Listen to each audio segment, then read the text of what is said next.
ওম নমঃ শিবায়। আশা করি সকলে ভালো আছেন। আজ আমরা আলোচনা করব কোনো ব্যক্তির জন্মছকের লগ্নস্থানে যদি রাহু অবস্থান করে তার শুভ এবং অশুভ ফলগুলি কি কি, এবং এই অশুভ ফলগুলি থেকে মুক্তি পাওয়ার জন্য কতগুলো অভ্যর্থ প্রতিকারের ঘরোয়া টোটকা, যেগুলো পালন করলে অবশ্যই আপনারা এই রাহুর প্রকোপ থেকে মুক্তি পাবেন। তবে আজকের আলোচনা শুরু করা যাক। যারা এখন চ্যানেলটিকে সাবস্ক্রাইব করেনি, চ্যানেলটিকে সাবস্ক্রাইব করে বেল আইকনটি প্রেস করে দেবেন, যাতে এই ধরনের ভিডিওগুলো আপনারা সবার আগে পেতে পারেন।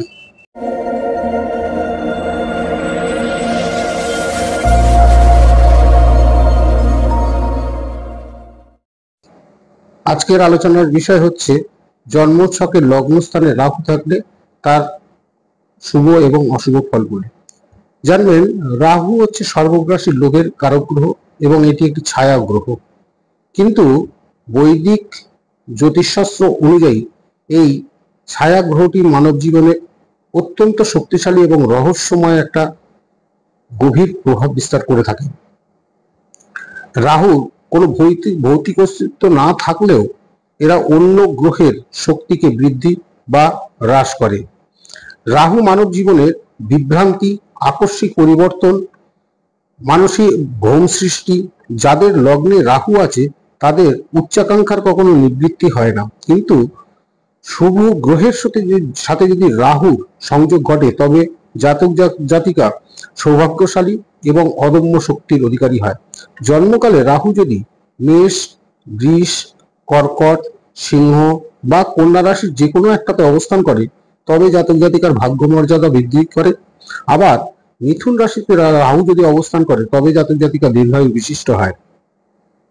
আবার রাহু যদি চন্দ্র, বুধ, বৃহস্পতি বা শুক্রের সাথে কোনো রকম সংযোগ সৃষ্টি করে তবে জাতক জাতিকা প্রতিযোগিতামূলক পরীক্ষায় বা উচ্চ কোনো প্রতিযোগিতামূলক পরীক্ষায় সাফল্য লাভ করতে পারে।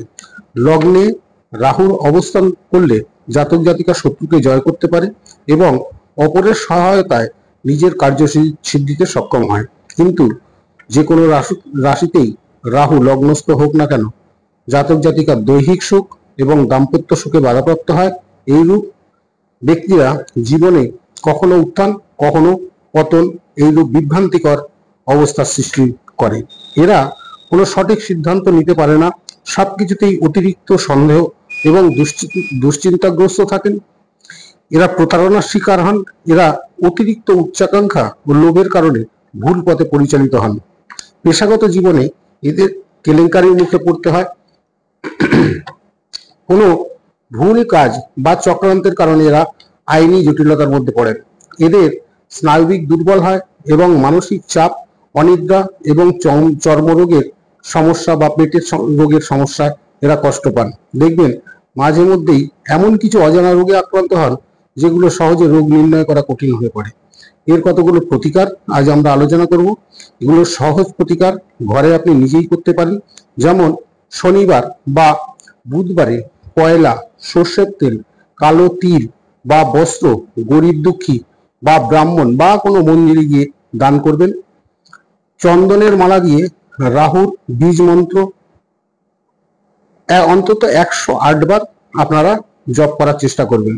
শনিবার দিন নীল বা কালো বস্ত্র পরার চেষ্টা করুন। শনিদেবকে কালো তিল এবং সর্ষের তেল দান করুন।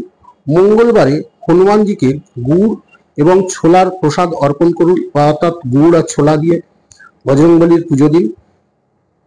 নাগ নাগিনকে যদি আপনারা পুজো করতে পারেন তাহলে কিন্তু এর অনেক শুভ ফল পান।